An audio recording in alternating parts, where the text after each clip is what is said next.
Ibi ngibi byamenyekanye ku itariki ya 8 y'ukwezi kwa kabiri umwaka wa 2025 aho baje kujya munsi y'urugo rw'umukecuru wari umaze icyumweru cyose yaraburiwe irengero, bakaza gusangamo igice cye cy'umubiri we ari cyo umutwe, bagakomeza bashakisha ariko igihimba bakakibura. Uwo mutwe nabo bawubonye warangiritse cyane, dore ko bari barawukuyemo bimwe mu bice biwugize nk'amaso, amazuru ndetse n'ibindi. Ibi ngibi bikaba byarabereye mu murenge wa Kinihira mu karere ka Rulindo. Abaturage bakaba bavuga yuko batangiye kubura uwo mukecuru ku itariki ya 25 y'ukwezi kwa mbere. Dore uko abaturage baganiriye n'itangazamakuru bagiye babitangaza. Ubundi uratangira utwibwira. Nitwa Mutsindashyaka Theoneste. Urupfu rw'uyu mukecuru rwatangiye kumenyekana ryari? Urupfu rwe rwatangiye kumenyekana ku itariki nyuma y'amatariki 25 y'ukwezi kwa mbere gushije. None se nta bantu baba bashinjwa urupfu rw'uyu mukecuru? Abantu bo bari gukekwaho kuko ngo ntabwo yumvikanaga n'umuryango we neza. Mbese uri kumva ko byabaye amayobera ahantu hose mu baturage. Urupfu rwe ni indengakamere. Ese ko babonye umutwe gusa hari icyizere kuko n'igice cyo hasi cy'igihimba bazakibona? Icyizere ntacyo, keretse babonye umuntu waba waramwishe akavuga ahantu icyo gice yagishyize pe. Uri kumva ko ari ibintu bikaze cyane. Nkamwe nk'abaturage mwakuyemo wenda nk'irihe somo se wenda kuri uru rupfu se mugiye kongera iki? Ubushobozi dufite rwose ibi byo ntabwo birenze n'urwego rwacu nkatwe abaturage. Isomo naryo twakuramo ibi no kugira ngo leta ariyo ibyifashisha kugira ngo irebe ko abo bantu bakurikiranwa bakaboneka baba baramwangije gutyo. Murasaba iki ubuyobozi bw'umurenge wa Kinihira ndetse n'akarere ka Rulindo? Turasaba gushyiramo ingufu nyinshi cyane bagashaka uwo muntu, naho twebwe abaturage nta kintu twashobora pe. Muko bakongera n'umutekano mu baturage kugira ngo mukunde mubeho neza ndetse mufite n'ubuzima bwiza. Niko byagenda. Ubundi biragaragara ko uyu mukecuru yarakuze, ari nko mu kigero cy'imyaka ingahe? Yari ari mu kigero cy'imyaka nka 95. Yari ari aho ngaho. Ukumva ko yari umukecuru ukuze cyane, ubwo byanze kunze arafite n'abuzukuruza. Abuzukuruza ashoboye kuba atari kuba atababura. None mukurikize nk'ubugome yakorewe, muri kumva ibi bintu mu gihugu cyacu bizacika? Umutwe we bawubonye ute? Bawubonye hehe? Bawubonye ryari? Umutwe we bawubonye ku itariki 6 z'ukwezi kwa kabiri. Ariko ngo umutwe bakaba barawukuye mu rutoki, bakaba bari gukurikirana abo baturage bari baturanye nawe n'urubyaro rwe rwose. None nta kindi gice cy'umubiri we baba barabonye? Igice cy'umubiri babonye ntacyo, keretse umusatsi n'ibikomo yambaraga n'ishapure bakaba barayiciye. Bikumva ko yicanwe ubugome bwinshi cyane.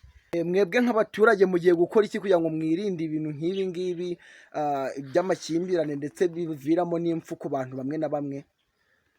Nkatwe nk'abaturage tugiye gukurura urukundo mu baturage natwe twese, ku buryo tuzirinda ibintu nk'ibyo by'impfu ndetse n'inzangano nk'izo ngizo za kure cyane na hato byose.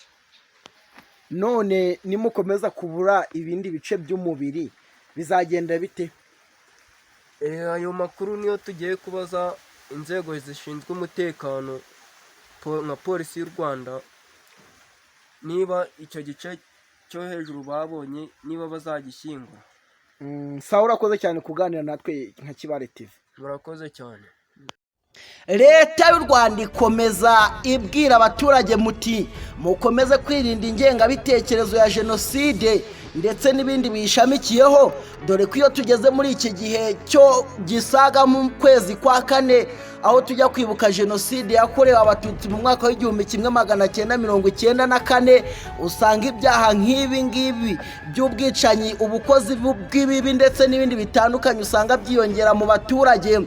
ugasanga hari bamwe mu baturage bakunda kuburira ubuzima muri ibi bice, ariho bamwe bakunda kwicwa n'abandi, ndetse ugasanga ni nk'ingengabitekerezo ya jenoside. Ibi byabereye rero mu karere ka Rulindo, umurenge wa Kinihira. Abaturage bakaba bavuga yuko batangiye kubura uwo mukecuru ku itariki ya 25 y'ukwezi kwa mbere, ariko bakaza kujya munsi y'urugo bakaza kubonamo igice cy'umubiri we nk'umutwe.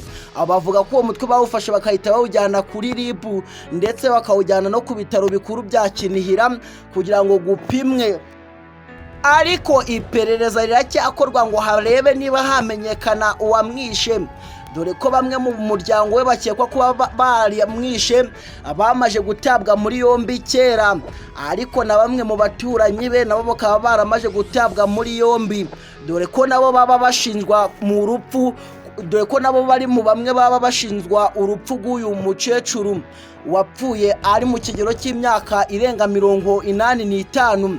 Abenshi bakaba bavuga yuko iperereza ryakozwe ryaba ryaratumye uno mukecuru bamwica, bakaba baramushinjaga amarozi. Akaba ariyo mpamvu abaturage benshi bakomeje gutanga bavuga yuko ariyo yaba yaratumye bamwica, dore ko ibi byaha abantu benshi bakunda kubimushinja umunsi ku wundi. Iperereza rero riracyakomejwe gukorwa, dore ko bamwe mu bana be aribo bakekwa kuba baramwishe babafunze, n'abandi bo ku muryango we hafi, ndetse n'abandi baturanye nawe muri uwo mudugudu.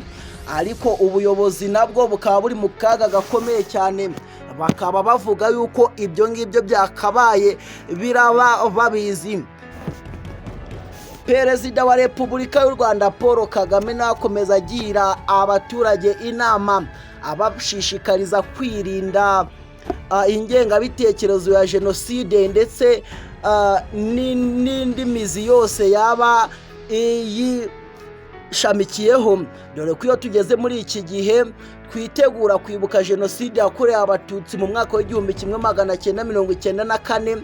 Iki ngiki akaba ari igikorwa kiba mu kwezi kwa 4, usanga ingengabitekerezo ya jenoside no kuyipfobya bigenda byiyongera mu baturage. Abenshi bakaba bamera nk'aho basubiye muri bya bihe bya kera, ugasanga bamwe mu baturage bahuye n'ikibazo cy'ihahamuka, bakaba bagira n'ibibazo mu mutwe, dore ko bino bihe aba ari ibihe bigoye cyane mu baturage benshi ba hano ngaha mu Rwanda. Iki ngiki akaba ari ikintu cyahahamuye abaturage benshi, ku buryo rwose abantu bata mu Rwanda n'ubu ngubu iyo bigeze muri aya mezi hari abantu benshi bakunda kwicwa.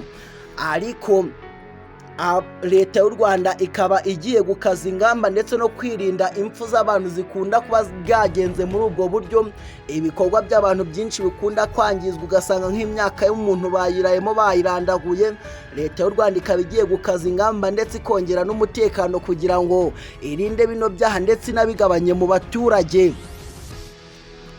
Ndi Habumugisha Emmanuel, iyi ngiyi yo